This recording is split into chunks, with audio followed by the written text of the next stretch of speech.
আমি এখন শিবরাত্রির থালাটা সাজিয়ে নেব। প্রথমে দিচ্ছি বেলপাতা, তারপর আকন্দ ফুলের মালা, তারপর ধুতুরা ফুল আর অপরাজিতা ফুল, নীল অপরাজিতা, আর ধুতুরা ফল, বেল, ফল, প্রদীপ দেব।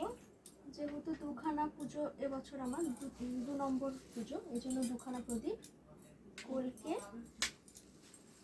ওইতে, আর আর দেব ওই যে দুধ রেডি করেছি ওইটা। সমস্ত নিলাম তো ঠিক করে?